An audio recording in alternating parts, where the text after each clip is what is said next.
네, 소선지서 예언 일부 하다가 지난번 끝을 맺었는데요. 제가 저렇게 일일이 좀 써드리는 이유가 있습니다. 그 이유는 항상 성경신학적인 올바른 시각을 가지시려면 이 흐름을 놓치면 안 된다. 그래서 거듭 말씀드리지만 어제도 제가 우리 목사님들 연수하면서 드린 말씀이지만 연구와 공부, 학습, 공부죠. 연구와 공부가 어떻게 다르냐? 연구는 어떤 큰 범주 내용을 통해서 내용을 가지고 그 내용의 논리적 구조를 찾는 일입니다. 그래서 최종적으로는 예를 들어서 책이 500페이지다. 그러면 500페이지에 하나의 주제를 찾고 그 주제에 의해서 이제 하위 주제들이 정리가 되어서 논리적 체계가 딱 잡힌, 지금 여러분들이 보시다시피 이것은 참 어려운 일이죠. 정말 어려운 일입니다. 어려운 일인데 그래서 이제 연구가 어렵다는 거고, 학자들이 연구하다가 이제 세상을 뜨는 거 아니겠어요?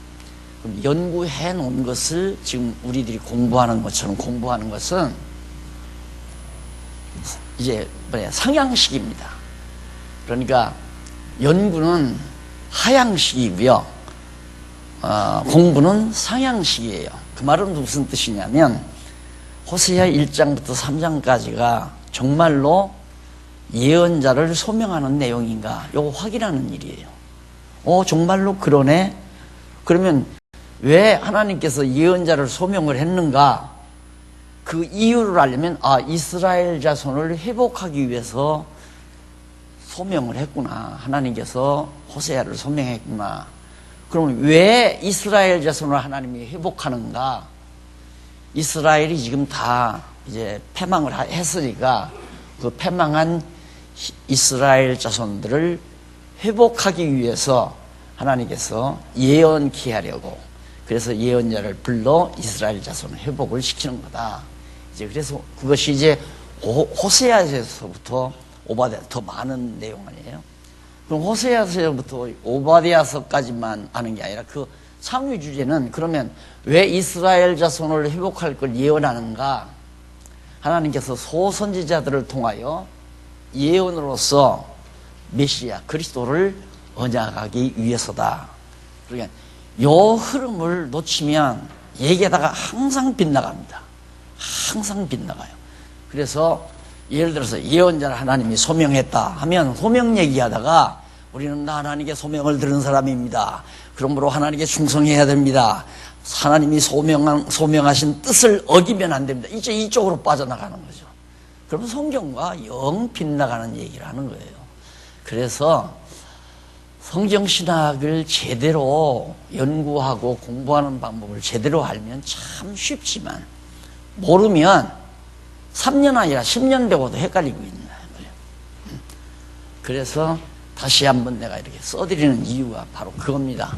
지금 우리는 구약 성경에서 하나님께서 역사 섭리를 통하여 메시아 언약하실 걸, 메시아 보내실 걸 언약하시고, 그 다음 구약의 성도들의 찬양을 통하여 메시아 보내실 걸 언약하시고, 그리고 이제 선지자들을 통하여 예언을 통해서 메시아 보내실 걸 언약을 했는데, 그 선지자들의 예언을 통한 언약 가운데 대선지자를 통해서 예언한 것이 바로 제2장에 나오고, 1장에 나오고, 제2장은 소선지자 12명의 소선지자들을 통하여 메시아 보낸다고 예언한 내용이 호세아에서부터 말라기서까지다. 이제 큰 범주입니다. 그러니까 이 범주가 딱 나오면 그 하위 주제에 의해서 쭉 설명이 되는 거죠. 그대로 이 주제를 확인하기 위해서. 그러니까 이 주제는 1장과 3장에서 확인하고, 이 주제는 호세아 전체에서 확인하고, 이 주제는 호세아에서 오바댜서까지 해서 확인하고, 이 주제는 호세아에서 말라기서까지 소선지서 전체를 통해서 이 주제가 나와야 한다. 그러니까 연구는 뭔가 내용의 범주의 주제를 뽑는 일입니다. 근데 그 주제가 독자적인 것이 아니라 상위 주제와 하위 주제와 정확하게 연결이 되는 주제가 되져야 되죠. 그 내용을 가지고 있는. 그래서 연구한다는 것은 어떻게 보면 인간적인 지능으로 연구한다는 건 피말리는 일입니다. 하나님께서 지혜를 주지 않으면 도저히 불가능한 얘기죠. 그런데 일단 연구를 해 놓은 것을 공부하는 방법이 이제 위로 올라가면서 공부하면 돼요. 그러니까 아주 쉽죠. 하라는 대로만 하면 참 쉬운 거예요. 그래서 호세아 1장부터 3장까지를 얘기해도 결국은 하나님께서 선지자, 소선지자들을 통하여 장차 예수 그리스도를 보내실 것을 언약한 내용이다. 이렇게 이제 결론이 딱 떨어져서 그 방향 쪽으로 이 선에서 강의가 끝날 수도 있고 이 선까지 얘기할 수도 있고 최궁극적으로는 이제 여호와 하나님, 그러니까 언약대로 이루시는 하나님의 고유한 이름 여호와를 우리에게 계시하기 위해서. 그리고 선지자들이 예언해서 메시아 보내는 이유는 우리들을 죄에서 구원하기 위해서 예수 그리스도를 보냈다. 맞아요. 근데 그게 다가 아니란 말입니다. 그러면 죄에서 구원하기 위해서 메시아를 보냈으면 애당초 죄에 빠지지 않게 하면 됐을 거 아니에요. 하나님께서 죄 중에 빠지지 않게 구원할 필요 없이 구원할 바에야 타락하지 않게 하셨으면 더 좋잖아요. 근데 타락해서 구원해 주시려고 메시아를 보낸 이유는 선지자들의 예언을 통하여 그리스도 보낸다. 왜 그리스도를 보내는가? 근접적인 원인은 우리 구원하려고. 근데 근원적인 원인은 여호와께서 언약대로 이루시는, 언약대로 그리스도를 보내시는 여호와이심을 우리에게 깨달아 알고 그를 경외하며 그를 찬양하게 하기 위한 것이 최종적인 목적이다. 그래서 항상 우리는 성경 어느 구절을 보든지 여기서 이제 1장과 3장이라고 했는데 1절로 3절까지를 봐도 그 내용을 이 주제에 맞게 정리를 해야 되는 거예요. 그래서 이 주제와 맥이 통하도록 정리를 했기 때문에 1절로 3절만 보아도 예언자, 선지자를 하나님께서 부르시는 일이고, 부를 뿐만 아니라 그 부른 이유는 이스라엘 자손을 회복하기 위한 것이고, 그 회복하기 위해서, 회복을 예언하기 위해서 회복을 예언하는 일이 호세아에서부터 오바댜서까지다. 그리고 왜 회복을 예언했는가? 그 예언을 통해서 이제 그리스도를 보내기 위한 것이다. 그리스도를 왜 보냈는가? 하나님 당신이 여호와임을 깨달아 알게 하기 위해서. 이제 성경의 모든 전체 내용의 마지막 주제는 하나님이 여호와이시다. 그렇게 간결하게 정리해서 여호와 하나님 살아계시고 여호와 하나님이 어떤 분이시라는 걸 알고 살면 성도들은 그것으로 족합니다. 거기에서 삶이 나오고 거기에서 행동이 나오고. 그런데 아까도 말씀드리지만 이 부분적으로만 알면 예언자를 왜 소명한다? 하나님께서는 이렇게 일꾼을 소명합니다. 여러분 집사님들, 장로님들, 목사님들 다 하나님의 소명을 받은 사람입니다. 소명받은 사람은 반드시 부르시는 이의 뜻을 따라 이행을 해야 됩니다. 그게 이제 설교로 나가는 거예요. 이제 설교로. 성경을 가리키는 게 아니라. 그러니까 뭐 성도들은 와서 가만히 있고, 내가 공연히 집사가 됐나 보다. 내가 공연히 장로가 됐나 보다. 이런 생각하면서 앉아 있는 거죠. 그걸 안 하자니 왕따 당하게 생겼고, 하자니 힘들고, 그런 길로 가나. 그런 방식으로 한국 교회가 계속해서 성도들을 이렇게 추수해 온 거예요. 그러니까 성도들은 교회를 오래 다니면 오래 다닐수록 맥이 풀립니다. 교회를 오래 다니면 오래 다닐수록 마음에 평안이 없고. 그래서 성경을 잘못 가리키니까 그런 거예요. 그래서 이렇게 어제도 말씀드렸지만 공부는 상향식으로 한다. 연구는 하향식이다. 하향식 하려면 최고 주제가 나와야 돼요. 최종 주제가. 성경의 총체적인 주제가 뭐냐? 여호와다. 이게 최종적인 주제가 나오니까 하향식 연구가 가능하죠. 그러면 여호와임을 깨달아 알기 위해서는 그래서 언약하시고 성취하셨구나. 그럼 어떻게 언약하셨는가? 섭리로 언약하시고 찬양으로 언약하시고 예언으로 언약하셨구나. 이렇게 하향식으로 쭉쭉 내려오잖아요. 그래서 연구를 해놓은 교재를 보면 공부하기가 아주 누워서 떡 먹기 쉽다. 떡 먹는 것처럼 쉽다. 그런데 죽어도 교재 사용하려고 안 하지. 내가 어떻게 해보려고 그래. 이게 참 말씀을 가르치기 시작할 때부터 나타나는 현상이더라고요.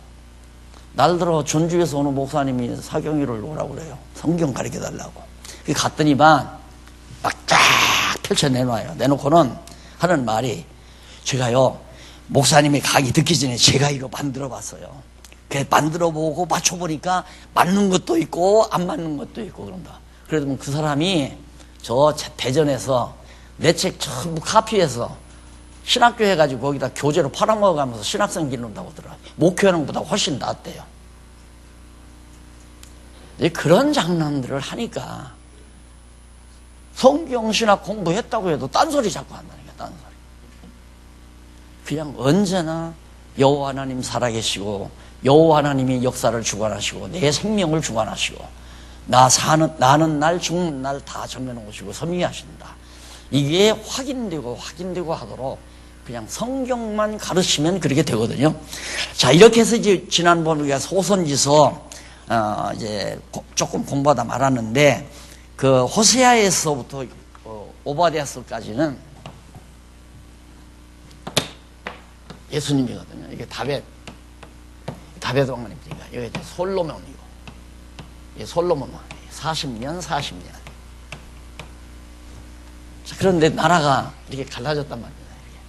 자, 갈라져가지고 721년에 아수르에 의해서, 587년에 바벨론에 의해서, 바비로니아 제국에 의해서 망하지요. 망하고 70년 동안, 이게 70년 동안이에요. 바벨론에 포로로 잡혀갔다가 다시 70년 후에 돌아오지요. 이건 역사서에서 우리가 섭리를 통한 언약에서 다 배운 얘기 아니에요. 이걸 바탕으로 지금 선지자들이 예언한단 말입니다. 그런데 이 위에는 다윗, 여기 모세, 여기 500년 더 들어가면 아브라함, 이렇게 나와요. 아브라함, 모세, 다윗, 그리고 이제 이렇게 나오는데, 예수님 오시기 이전 천년경이 다윗입니다. 여기서 500년 전이 모세고, 여기서 500년 전이 아브라함이에요. 그러니까 아브라함이 언약하신 다음에 그 언약이 천년 후에 통치 언약이 이루어지는 거예요. 3대 언약이 다 이루어지는 거예요. 천년 후에.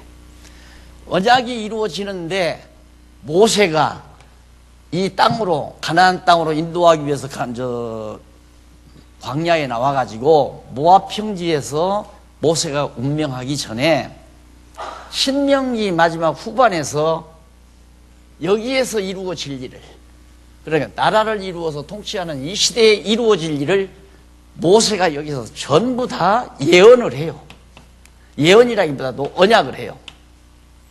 앞으로 너희들 가나안 땅 들어가서 나라 세운다. 잘 먹고 잘 산다. 부유해진다. 그런데 너희들이 다 우상 섬기고 하나님 저버리고 타락하고, 그래서 나라도 다 갈라지고, 그래가지고 한쪽은 완전히 망해서 이방 땅에다 흩어진다.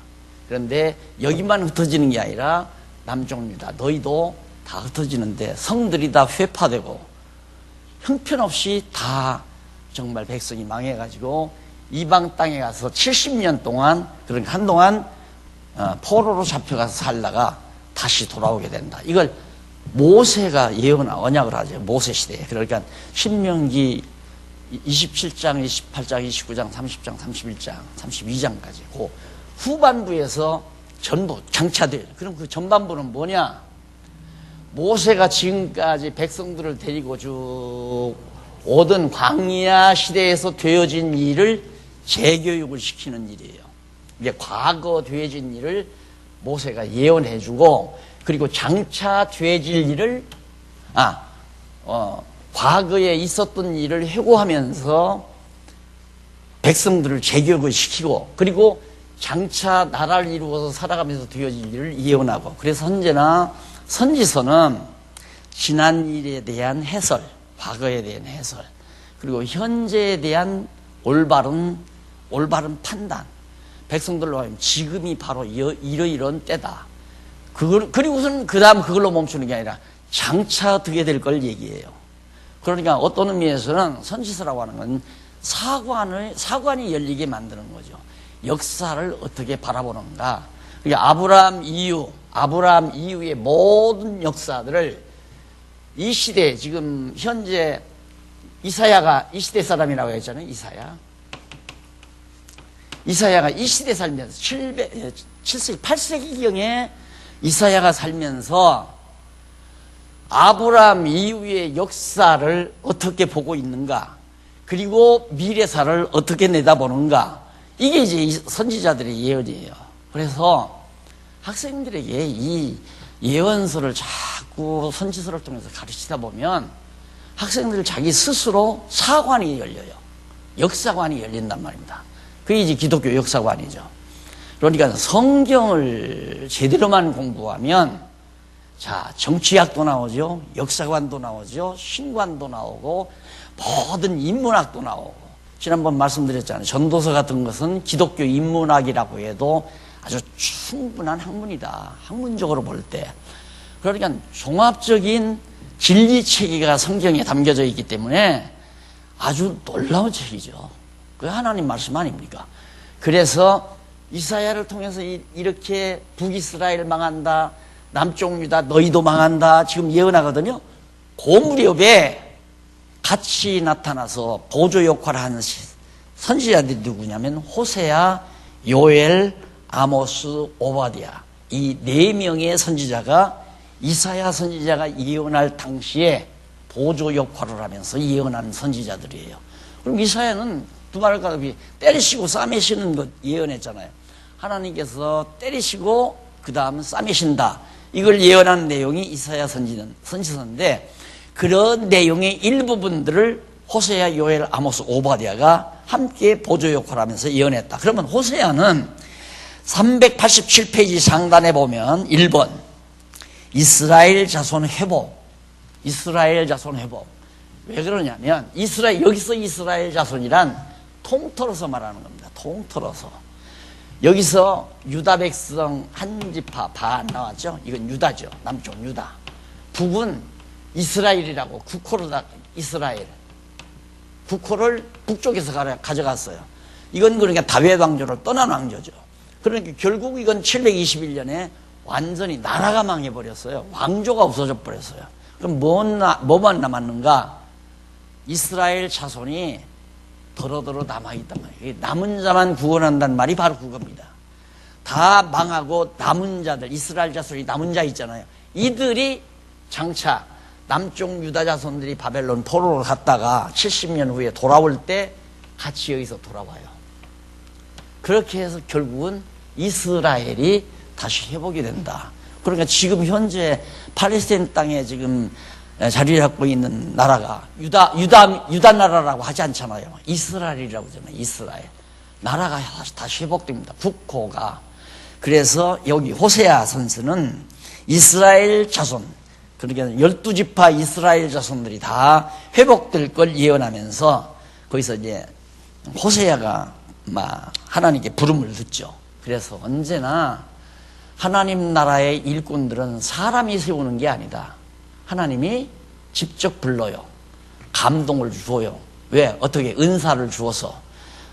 나는 정말 많은 영혼들에게 복음을 전하고 싶다. 이 마음이 오는 건 하나님께서 성령 감동으로 그 마음을 주거든요. 여기 지금 선교사 분, 지금 아프리카 가서 선교하시는 분, 여기 한번 어디 가셨나요? 저기 계시. 시험 나신 분 선교사님 계시잖아요. 아프리카 참 척박한 땅입니다. 저도 갔다 와봤지만, 아니, 이 좋은 나라 두고 여기서 좀 돈 벌어서 먹고 살지 뭘 그거 가겠어요. 그게 사람이 보내는 게 아니에요. 하나님이 그 마음 가운데 그런 소원을 주어요. 성령 감동을. 이게 고생스러워도. 그런데 이번에 들으니까 거기가 완전히 지금 가 계신 나라가 이슬람이 국교로 돼버렸대요. 와 계시는 동안에 이슬람 종교가 우리나라 국교다. 그러면 기독교 용납이 안 되는 거죠. 내심 지금 마음에 무거움을 가지고 계시는데 참 기도하는 마음을 우리가 가져야 되지 않겠어요? 이제 곧 또 들어가신다니까. 어쨌든 하나님께서 이게 근데 성경을 보다 보면요, 하나님의 일을 평탄하게 안 시키더라니까요. 초대교회도 그래. 계속 교회 계속해서 바울이 복음을 전하는데 반대 세력이 끝까지 따라다녀요. 막 죽이려고. 끝까지. 결국 로마에 가서 바울이 피살당했다는 말도 있고 순교당했다는 말도 있고 그래요. 어떻게 죽었다는 기록은 성경에 없으니까. 그러니 먼 이역 땅에 가서 복음을 전한다는 건 이거 안 내고는 안 되죠. 그게 어떻게 사람이 내가 한 달에 예를 들어 돈 1,000,000원 줄 테니까 가시오 해도 1,000,000원 아니라 나는 1억을 준다 해도 안 갑니다. 위태우니까 안 간다고 할 사람 많을 거예요. 그런데 가시잖아요. 그래서 하나님의 일은 하나님이 불러서 시킨다. 근데 하나님이 부르지 않는데도 하는 경우가 뭐냐면 돈 주니까 한다. 그건 하나님이 안 불러도 돈 때문에 하는 일이 있어요. 그래서 한국교회 지도자라는 게 거의 그런 경우가 많죠. 예? 뭐 이것도 안 되고 저것도 안 되면 야 너는 목사나 해라 해가지고 신학교 가서 좀 몇 년 거치고는 그냥 목사 돼서 왜? 교회에서 다 먹여 살리니까. 그래서 한국교회가 한동안 난리를 쳤지만은 그거는 하나님이 부른 게 아니죠. 자기 먹고 살기 위한 직업을 찾은 거죠. 그래서 요즘에는 한국교회가 목사가 직업화 되어버렸잖아요. 직업화. 소명받은 자가 되는 게 아니라 하나님께 부름받았다. 그건 목숨 내대고 해야 돼요. 이거. 그래서 사명이라는 말, 사명이 뭔가? 소명과 하나님이 불렀으면 그건 사명이에요. 죽어도 해야 돼요.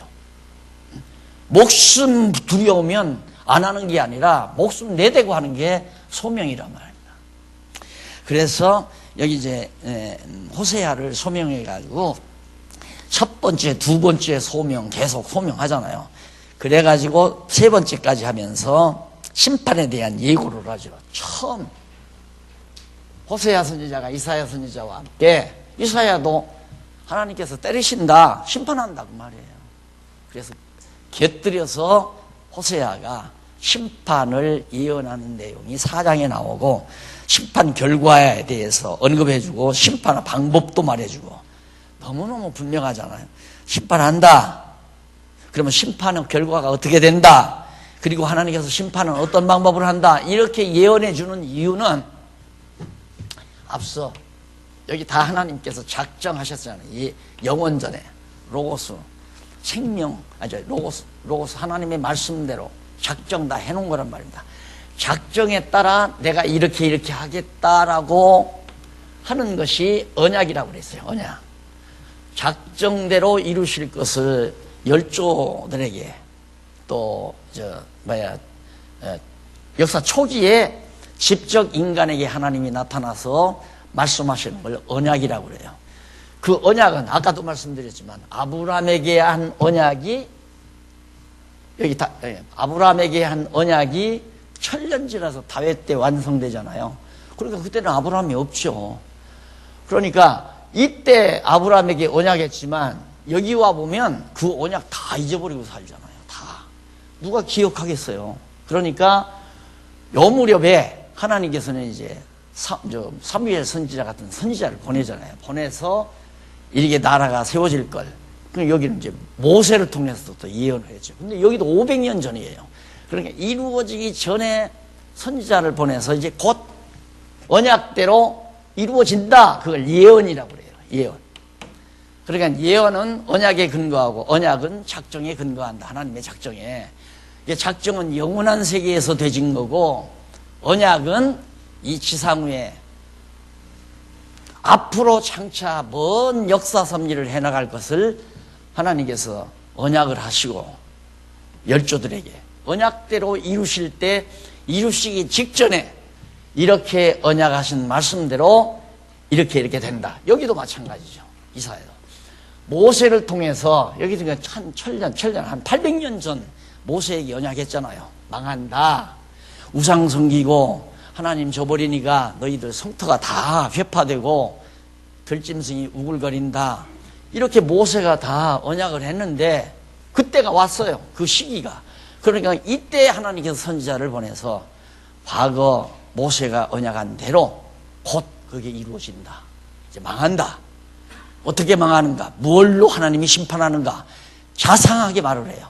그래야 그 이루일, 진짜로 그러네. 아, 선지자의 말대로 정말 이루어지네. 이래야 그 시대 사람들이, 아, 하나님은 과연 여호와이시구나. 이걸 확인할 수 있잖아요. 그런데 그냥 망한다. 그런데 갑자기 땅속에서 불이 올라와서 다 예를 들어서 다 망했다 이거예요.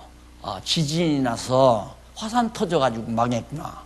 하나님이 언약하신 대로, 언약의 말씀대로 이루셨다고 생각을 안 한다 이 말이에요. 예언을 안 해놓으면. 그럴 거 아니에요. 그래서 하나님께서는 반드시 선지자에게 예언을 해주고, 예언하게 해주고, 예언대로 이루어준다. 왜? 화산이 터져서 불로 망한 게 아니라 하나님께서 언약하신 대로 불로 멸망한다고 예언한 언약하신 말씀대로 그대로 선지자들이 불로 망한다, 망하는 방법, 심판의 방법을 얘기했단 말입니다. 그런데 진짜 땅속에서 불이 올라와서 망했다. 이야, 진짜 선지자의 예언대로 됐네. 여호와의 말씀대로 이루어지는구나. 그래서 여호와를 깨달아 알고 경외하며 섬기게 되는 것이다. 그게 이제 선지자들이 하는 일이에요. 그러니까 선지자들이 하는 일도 영원한 작정하신 뜻을 이룰 것을 예언하는 거고, 언약도 이 작정하신 뜻에, 그래서 예언은 언약에 기초하고 언약은 하나님의 작정에 기초하고 이 작정은 하나님의 뜻, 정하신 뜻에 기초해서 작정하시고 작정대로 언약하시고 언약대로 선지자들을 통해서 예언케 해서 성취한다, 이루어준다 이 말이에요. 이루어진다. 그래서 여호와 하나님의 존재, 하나님의 존재가 확증되고 하나님의 속성, 그분이 어떤 분이신가 속성이 확인되고, 그래서 우리는 여호와를 깨달아 알고 경외하며 섬기게 된다. 성경은 결국 여호와 하나님의 존재를 확인시켜주고 그 속성을 깨달아 알게 하는 거. 그러니까 여기도 호세아서 1장에서 3장까지 했다. 쓸데없이 소명 받았으니 사명 감당해라. 왜 아무개 장로는 사명을 감당 안 하느냐. 집사 받아가지고 집사가 왜 게으르냐. 이런 소리 하지 말고, 그게 목회자들이 하는 얘기예요. 그게 아니라 이 소명, 이건 하나님이 당신의 이 정하신 뜻, 작정하신 뜻을 이루시기 위해서 선지자를 불렀다. 아무나 소명자가 아니다. 하나님이 불러야 소명자지. 이제 이렇게 해서 여호와의 언약대로 모든 것이 이루어진다는 거예요. 이거 확인시켜주는, 결국 이 얘기를 해도 여호와 확인시켜주잖아요. 결국은 성경을 가르치는 것은 여호와 살아계심을 확증해주는 일, 그것이 최종적인 목표다. 이걸 꼭 명심하시면 되겠습니다. 자, 그 다음에 이제 심판의 광경도 다 보여줘. 어떤 광경으로 심판한다. 자세하잖아요. 그다음에 구원에 대한 약속, 그 다음에 회복 약속, 이게 이제 싸매심이죠. 이사야는 때리시고 싸맨다고 그렇게 이제 본문에도 나와 있지만은 그게 바로 심판하시고 회복하신다. 망하게 한 다음에 다시 회복해 주신다. 싸맨다 그 말이에요. 그게 호세아 선지자가 예언한 핵심 내용이다. 자, 그래서 넘어가서 그 다음 390페이지 보면 2번 나오죠. 중간에 유다지파 자손 회복 나옵니다. 유다지파 자손 회복. 자, 여기 이스라엘 회복, 유다지파 자손 회복. 그렇게 해서 결국 이 둘이 회복받아가지고 결국은 이스라엘 민족이 되는 거예요. 그리고 열지파 반쪽이, 열지파 반 일부분이죠. 한지파 반 쪽이에요.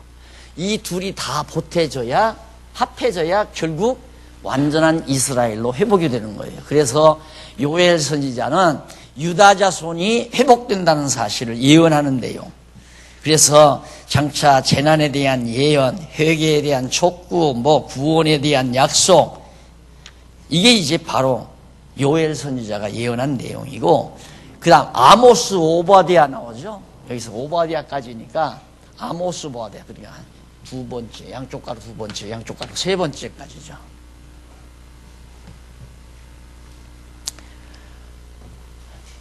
세 번째 거기 보면 예, 죄송합니다. 이건 호세아인데 여기 두 번째, 요 대목이 두 번째, 세 번째.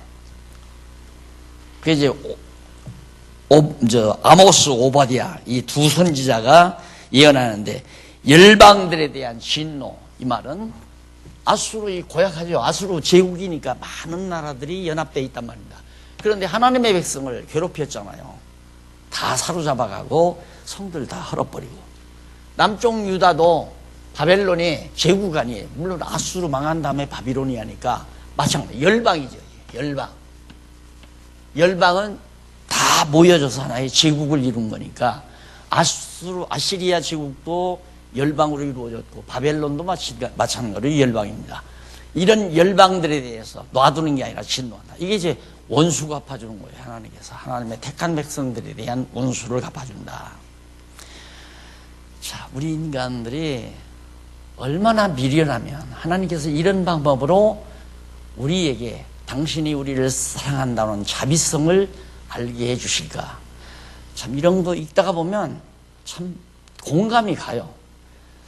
내가 좀 편안하고 뭐가 잘 되면 하나님이 했다고 안 그래요.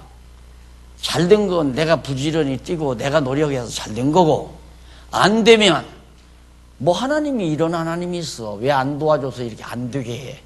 안 되는 건 하나님이 하신 거고 잘 되는 건 내가 한 거고. 그게 보통 우리들이란 말입니다. 그러니까 하나님이 그냥 계속 잘 되게만 하면 우리 인간은 절대 하나님 앞에 감사한 줄을 모르고 살아요. 자기 자랑하고 살죠. 여러분 보세요. 가난하게 살다가 아파트라도 좀 사고 직장이라도 좀 제대로 된 것 만나가지고 뭐 차도 이제 좀 고급 승용차 딱 타고 나면 자기 자랑이에요. 어디 가든지 자기 자랑. 하나님 자랑 안 해요. 여호와 하나님을 자랑 안 한다 이 말입니다. 그러면 하나님께서 어떻게 해야 그런 사람이 여호와 하나님을 자랑하는가? 망하게 해야죠. 하나님께서 한번 망하게 해서 바닥을 기게 했다가, 예를 들어서 친구놈이 와서 딱 보증터 달라고 하니까 도장 하나 잘못 찍은 것 때문에 재산 다 날라가 버린 거예요. 얼마나 분통 터지겠어요. 속병 걸리고 간경화가 생기고 막 고통스러우니까. 그런데 하나님께서 어느 날 나를 그렇게 망하게 한 인간을 확 그냥 하나님이 쳐가지고 그놈이 먼저 암 걸려서 먼저 죽었다. 시원하겠죠? 당하는 사람이. 근데 그것만이 아니라 갑자기 생각지도 않게 자기 일이 확 펴져 버린다 이 말. 잘 된다. 그때야 하나님이 정말 나를 이렇게 해주셨구나. 하나님 아버지 감사합니다. 할렐루야. 여호와를 찬양합니다. 그때야 이제 그것도 성경을 이렇게 공부해야 그렇게 되죠. 성경을 이렇게 공부 안 해놓으면 회복되면 이건 내가 정말 참 머리 잘 썼다. 내가 정말 지혜롭게 일 처리를 잘했구나. 그래서 내 재산이 이렇게 회복됐다. 이렇게 생각을 하지. 여호와 하나님께서 내가 당신의 택한 백성이니까 나를 망하게 했다가 흥하게 하시는 게 아니로구나. 그렇게 여기 보세요. 하나님께 무엇 때문에 망하고 때리시고 싸맬 바에야 아야 때리시지 않는 게 낫다고 내가 그래죠. 뭐로 때려요? 싸매줄 바야. 애당초 안 때리면 되죠. 때리시고 싸매신다고 미리 또 선지자를 통해서 다 알려주잖아요.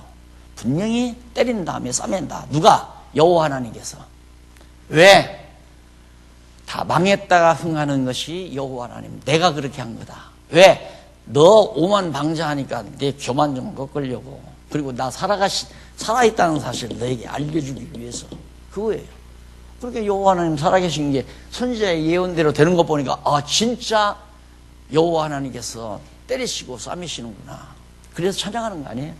그게 회복돼 가지고 예루살렘으로 에스라를 따라서 쫙 들어와 가지고 대성 통곡하면서 울고 회개하고 자복하고, 그리고는 막 좋아가지고 성전 지대를 다시 놓고는 그 인근 나라들이 다 놀랄 정도로 크게 여호와 하나님을 찬양하는 역사가 나와요. 그래서 하나님께서 이사야 선지자를 통해서 뭐라고 하면, 하나님께서 왜 당신의 백성을 지었는가? 찬송이 되게 하시려고, 여호와의 찬송이 되게 하시기 위해서 당신의 사랑하는 백성들을 지었다. 찬송을 어떻게 찬송이 되게 하는가? 때리시고 싸매 주어야 찬송이 나온다고 말이에요. 그게 찬송이 되게 하는 방법이에요. 때리고 싸매는 방법. 그러니까 우리가 신앙생활하면서 가장 좀 두려운 게 뭐냐면, 내 안에 자꾸 불만이 싹트는 거, 만족이 없어. 자꾸 만족이 없다는 건 욕심이 자꾸 자라나. 이게 제일 두려운 거죠. 욕심 많은 사람이 여호와 하나님 찬양하겠어요? 그러면 하나님께서 욕심 많고 하나님 찬양하지 아니하는 사람을 찬양하게 하는 방법이 때리시고 싸매시고 심판하시고 회복하시고, 다 나라가 갈라지게 했다가 다시 회복시키시고, 이렇게 해야, 야, 선지자를 통해서 그렇게 하신다고 하더니만, 다윗 시대의 사무엘 선지자를 통해서 나라가 다 갈라진다고 하더니만 언약대로 다 갈라졌구나. 그리고 다시 싸맨다고 하더니만 다시 이렇게 우리가 모여졌구나. 이런 걸 보면서 이스라엘 자손들이 이제 여호와를 경외하고 찬양하게 된다. 그것이 우리의 생활 속에 그대로 다 반영이 될 수 있는 내용들이다. 왜? 똑같이 하나님이 그렇게 섭리하시니까. 그래서 다윗 왕부구 회복 내용이 이제 아모스, 오바댜 내용이었고요. 그 가운데서 이제 이방에 대한 진노를 똑같이 해요. 이방인들도 진노를, 이방인에게도, 그치, 열방에게도 진노하고, 이스라엘 백성, 하나님의 택한 백성도 진노하고. 그런데 이방은 진노로 끝나요. 진노해서 망하게 하는 걸로 끝나요. 그런데 택한 백성은 진노했다가 반드시 싸매요. 그래서 항상 쉽게 그렇게 얘기하죠. 하나님의 백성들은 해피엔딩이다. 해피엔딩이다. 종말에 반드시 하나님께서 회복해서 웃게 하시고 찬송하게 하신다. 이게 택한 백성의 특권이에요. 불택자는 멸망으로 끝내요. 심판으로 끝내버린다, 이 말입니다. 자, 그렇게 해서 이제 그 오바댜까지 내용이 그 뒤에 다 소개가 됐고요. 넘어가서 진행하십니다. 넘어가 보면 요나, 미가, 나움, 하박국, 스바냐, 그러니까 395페이지 중간 조금 못 미치면 제 2절 나와요.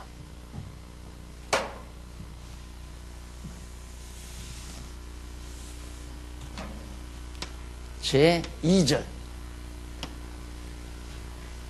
그 2절 내용은 뭔가, 이건 어떤 때 했느냐면, 요 남쪽 유다가 바벨론에 포로되기 직전 요 시기예요. 요 시기에 예레미야 선지자가, 이게 대선지자죠? 대선지자가 나타나서 뽑아내시고 이스라엘 자손들을 예루살렘에서 다 예루살렘 거민들을 이방으로 뽑아내셨다가 다시 예루살렘으로 옮겨 심으신다고 예언한 게 예레미야 아니에요. 그러니까 예레미야 선지자가 예언할 때 같이 주변에서 곁들여 예언한 선지자들이 요나, 미가, 나움, 하박국, 스바냐 5명의 선지자들입니다. 그래서 보수로서 승리 예언. 이 사람들은, 자, 여기서 이제 5개 소선지자들이 예언한 핵심 내용이냐? 보수라는 말은 원수 갚는다 이 말이에요. 그러니까 아수르도 이미 다 망했잖아요. 아수르는 바벨론에 의해서 망해요. 그리고 바벨론은 그 다음 파사에 의해서 망하잖아요. 그러니까 하나님께서는 하나님의 택한 백성들이 대적을 쳐서 멸하게 하시잖아요. 그러니까 앞서 나온 불택자들이 있으면 뒤에 불택자들을 통해서 망하게 하고, 그 다음 이 세력들은 또 뒤에 나오는 불택자들을 통해서 망하게 하고, 이게 하나님의 전법이에요. 생각해보세요. 우리가 이 세상과도 싸워서 우리 힘으로 어떻게 이겨요? 못 이기잖아요. 그러니까 우리 경우에서 보면 바벨론이 아수르를 치는 거 원수가 갚아주는 거죠. 하나님이. 아유 속 시원해라. 우리를 멸망시킨 아수르가 망했다. 바벨론 얼마나 강팍합니까? 전부 예루살렘 전부 불태워버리고 금 다 벗겨가고 똑똑한 사람들은 다 사로잡아다가 종살이 시키고 그러고 했는데 무자비하게 그렇게 행동을 했는데 얼마 안 가서 파사 제국이 일어나서 바벨론 다 멸망시켜버렸잖아요. 이렇게 보수해준다. 원수를 갚아준다 이 말이에요. 이걸 예언합니다. 그 말은 바벨론 망한다 그 말이에요. 열방이 망한다. 보수. 원수 갚아준다. 원수가 누구냐면 바벨론이 원수거든요. 그러니까 성경에 있죠. 어딘지는 내가 기억은 안 나지만 원수 갚는 것이 하나님께 있어요. 원수는 하나님이 갚아줘요. 내가 갚는 게 아니에요. 그러니까 정말 하나님의 택한 백성이 원수 노릇하는 사람을 보면 아이 참 바보. 왜 저렇게 악하게 쓰임 받을까? 측은하고 불쌍하잖아요. 어쩌면 저렇게 바보 멍충이처럼 바보처럼 저렇게 쓰임을 받을까? 왜? 하나님께서 이제 원수 갚을 때 그 시련을 겪는 건 뻔하잖아요. 그래서 유다의 승리, 유다 자손이 반드시 승리한다. 그게 요나, 미가 이 두 선지자들이 예언한 내용이에요. 요나와 미가를 보면 반드시 남쪽 유다가 승리를 한다. 그 승리하는 게 여기 70년 동안 이제 바벨론 포로로 갈 건데 어떻게 예레미야 시대에 같이 예언했던 요나 미가가 유다 자손이 이게 유다 자손 아니에요? 승리한다.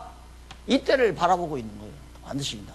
그러면 이때가 어느 때냐면 메대 파사라고 하는 도시국가가 일어나서 바비로니아를 침략했을 때가 쳤을 때거든요.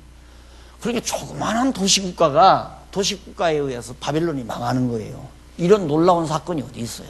요즘으로 말하면 저 남미나 아프리카의 조그마한 나라에 의해서 미국이 패방을 했다. 이거 있을 수 없는 얘기 아니에요? 우리가 감히 짐작이 안 되는 얘기 아니에요?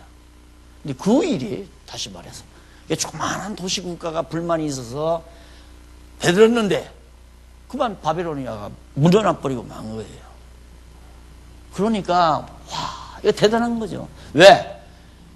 요나하고 미가가 예언한 대로 이루어지려면 이 원수가 망해야 되잖아요. 근데 망하게 할 때 인간이 볼 때 큰 힘을 만들어서 망하게 하는 게 아니라니까요. 아주 미약하게 만들어요.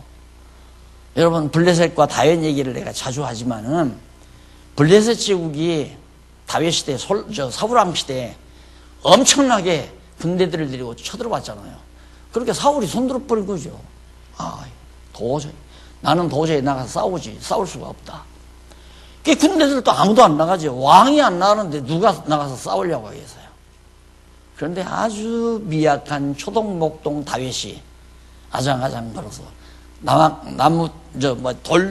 물맷돌 하나 몇 개 가지고서 골리앗 앞에 서잖아요. 그래서 하나님이 승리케 만듭니다. 왜? 다윗이 승리한 것이 아니라 하나님께서 여호와의 길이기 때문에 언약대로 모세에게 언약하시고 아브라함에게 언약하신 대로 나라를 통치하게 하시려고 여호와 하나님이 미약한 다윗으로 하여금 블레셋을 쳐서 멸하게 하셨다. 누가 드러나요? 이분 드러나죠. 성경 어디를 봐도 이분이 드러나야 돼요. 여호와가. 그래서 찬양 가운데 막 할렐루야 할렐루야 나오잖아요. 그거 진짜 감동 있는 찬양이죠. 할렐루야 여호와를 찬양하자. 결국 우리 기독교 신앙은 여호와 찬양입니다. 여호와를 찬양하라. 여호와를 바르게 알려줘야 여호와를 찬양하죠. 그래서 에레미야 시대에 요나 미가가 대적을 보수하고 유다는 반드시 승리한다. 결국에 승리했잖아요. 고레스 왕이 다 너희 조국으로 돌아가서 너희 신 섬기고 살아라. 고레스 왕이 칙령을 내리자마자 유다 자손들이 포로에서 빠져나오죠. 그렇게 해서 회복을 얻게 됩니다. 그런 예언을 했고요. 넘어가서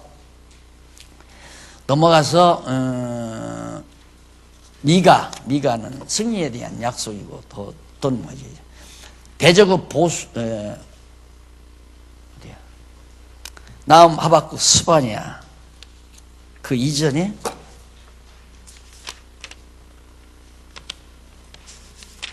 네, 보스로서 순위예언 스바냐까지 했죠.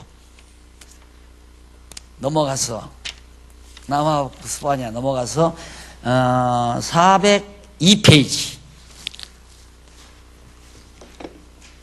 402페이지에 보면 제3절 성전 제사 회복이 나옵니다. 제3절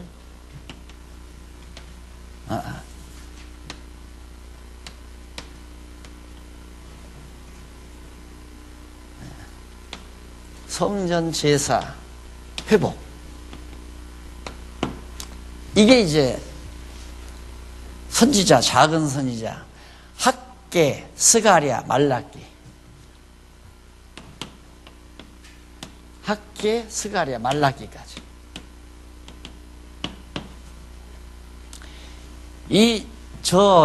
학개, 스가랴, 말라기는 여기 에레미야죠. 근데 이 앞에 누가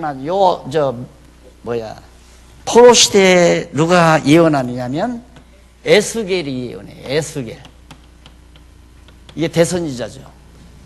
이사야, 에레미야, 에스겔 대선지자예요. 이 대선지자가 이제 예언을 할 때 에스겔과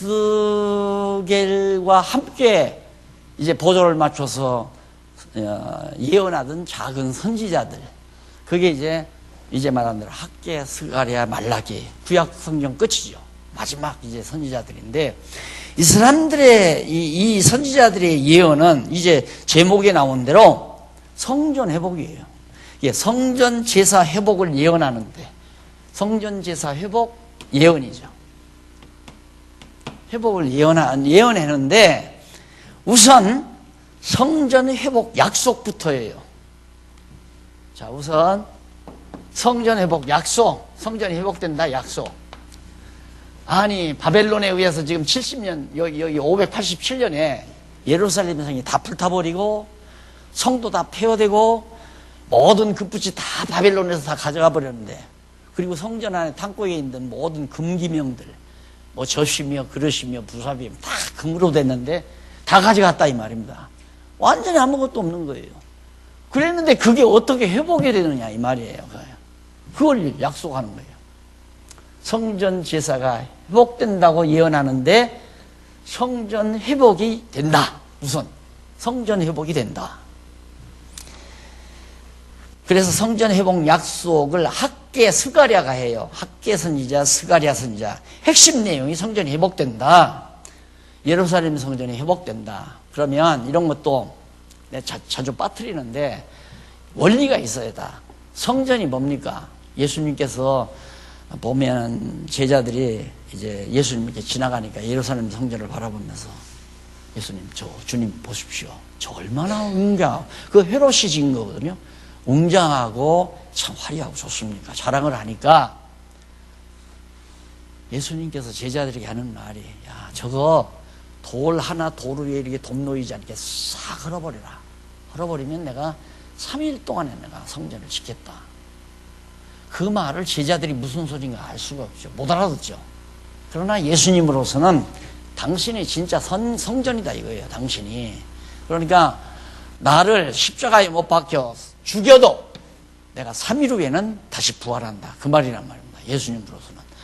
그러니까 여기서 하나님께서 성전이, 예루살렘 성전이 헐렸다가 다시 이제 에스라 느헤미야 시대에 회복될 것을 이제 말씀드린 대로 그 소선지자들이 예언하게 한 것은 성전이 헐렸다가 다시 세워지는 것처럼 예수님이 죽으셨다가 3일 만에 다시 부활하실 것에 대한 하나의 모형적인 예언이다. 그래서 이 예언 자체가 아까 그랬죠. 예언 자체가 여기 소선지자들의 예언으로 뭘 오냐? 그리스도가 오실 것을 언약하는 내용이다. 앞에서 한 내용도 다 똑같은 내용이에요. 망했다가 흥하는 것도 죽었다가 다시 살아날 것에 대한 모형이고요. 전부가 다. 그러니까 선지자들의 예언 자체가 계속해서 망했다, 흥한다, 또 뭐 뽑아냈다가 다시 심는다, 때렸다가 싸맨다, 이런 모든 선지자들의 예언 내용이 예수님이 죽으셨다가 다시 부활할 것에 대한 모형적 사건으로서의 예언이다. 그렇게 성경을 이해하면 정말 구약 성경이 역사 섭리를 통하여 또 구약 성도들의 찬양을 통하여 선지자들의 예언을 통하여 그리스도를 보내실 것을 언약하신 말씀이구나. 왜? 당신이 언약대로 이루시는 여호와의 심을 깨달아 알기 위해서 내가 그리스도를 보내마 말한 것이 구약 성경이다 이 말이에요. 그리스도를 보낸다고 왜 언약했나? 내가 언약대로 이루는 여호와다. 이름 하나 알려주려고 그러는 거예요. 그러니까 성경책이고 결국 여호와의 이름을 확인시켜 주려는 것이 근본 목적이에요. 우리가 경외하고 섬기는 하나님이 어떤 분이냐? 여호와 하나님이다. 여호와. 그렇게 간단한 성경을 복잡하게 가르치니까 성도들은 3년 아니라 30년을 공부해도 성경 모르고 세상 떠나잖아요. 그러니까 항상 교인들은 갈증이 있고 모르니까. 그러니까 모르니까 뭘 좀 알아보려고 매달리다 보면 매달리는 사람 생각해 보십시오. 애기들도 그래. 아이들도 공부를 잘하는 놈이 하나 딱 있는데 내일 시험을 보는 거예요. 뭘 모르니까 가서 물어보는 거야. 이거 시험 문제 날 것 같아서 이게 뭐냐고. 그때는 요 아이가 사악한 놈 같으면 너 잘 걸렸다. 너 오늘 아침 아빠한테 너 엄마한테 용돈 얼마 탔냐? 5,000원 탔다. 얼마? 그럼 2통만 타서 갖고 와. 그럼 일러줄게. 그것과 틀린 거 뭐 있습니까? 예? 교인들 아무것도 모르니까 안타까워서 매달리니까 예? 나 이렇게 하면 안 되죠. 진짜 생각만 하면 막 열통이 터져요. 어떻게 너무 쉽고 간단한 성경을 쉽고 간단하게 가르쳐야지 복잡하게 해놓고 모르니까 뭐 목사님한테 매달려서 알아보려고 매달릴 때는 11조 갖고 와. 금요일날 철야기도 나와. 산기도 안 갈 거야? 가. 부엌이 나와. 그럼 목사님이 하라는 대로 할 수밖에 없잖아요. 답답하니까. 얼마나 간단하고 쉬워요. 이 선지서 이것도 딱 한꺼번에 보니까 얼마나 쉬워요. 이거 정리 안 돼 있습니다, 지금. 선지서 전공 학자도, 구약학자, 이거 정리 안 돼 있어요. 그리고 이거 뭐 열왕기상하, 역대기상하, 사무엘상하 이거 하나도 정리가 안 돼 있고요. 그러니까 당신들도 모르는 거예요. 모르니까 속이게 되고 쏟기도 하고. 그게 바울이 말한 대로 그대로죠. 너 성경 배우고 확신한 일 있고 해라. 모르면 쏟기도 하고 속이기도 하느니라. 모르니까 성도들을 속이죠. 그러니까 날 들어가는 여기 와 계신 목사님 한 분이 목사님, 이 목사들 다 사기꾼이에요. 날 들어 그러더라고. 그래서 알고 그러면 다 사기꾼이지만 몰라서 그러니까 사기꾼이라는 얘기는 너무한 거 아니냐고. 모르는데 안 가르쳐 주니까 신학교 가도 안 가르쳐 주는데 누가 어떻게 알겠어요? 안 가르쳐 주는데. 빌립이 예루살렘에서 뭐 예배 마치고 또 돌아가는 간다게 뭐 국구석 맡은 에티오피아 뭐 국구석 맡은 여자를 만났잖아요. 뭐 병거 위에서 성경을 이사야서를 펴놓고 읽는 거예요. 이 빌립이 성령 감동받아서 가서 보니까 이사야서를 읽고 있으니까 그거 무슨 뜻인지 아냐 그럽니다. 가르쳐주는 사람이 없는데 어떻게 알려? 성경은 가르쳐주는 사람이 있어야 알게 돼 있잖아요. 그러니까 목사님 하면 성경 가르쳐주는 사람 그 이상도 이하도 아니란 말이야. 오직 성경만 가르쳐주는 일만 오직 그게 목사의 임무인데 성경 교사인데 요즘 다 제사장들 가지고 다 설치고 있으니까 교회가 문제가 되는 거죠. 그러니까 성경 잘 알면 다 가르치면 목사예요. 교사. 성경 교사가 목사니까. 성경 여러분이 지금 공부하는 대로 맞다. 이제 여기 목사님들 많이 계신데 가르칠 수 있겠죠? 내가 이렇게 자꾸 줄그어서 이렇게 하면 쉽게 이해하시라고. 이걸 따로 이사야는 뭐 몇 년도에 출생하고 몇 년도에 부름받아서 누구 시스기야 왕 때 누구 왕 때 뭐 예언했던 사람 그냥 막연히 얘기하면 시스기야 왕이 언제적 사람인가 이땐가 이 도표를 자주 그리는 이유는 아니, 목사님, 모세가 먼저예요? 아브라함이 먼저예요? 이거 헷갈리는 거야. 이해가 안 가요. 아니, 목사님, 이삭이 야곱을 낳던가요? 야곱이 이삭을 낳던가요? 그런 게 정리가 안 되면 성경을 이해가 가겠어요? 안 되죠.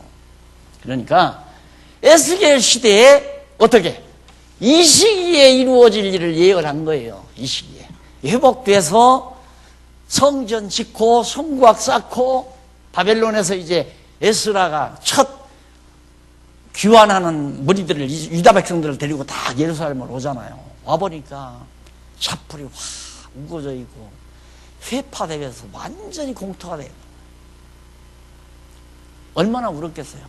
화려했던 성전이 다 무너져 버리고 들짐승에 우글거리는 그런 폐허의 모습을 바라보면서 그걸 보고 얼마나 울었겠느냐 이 말이에요.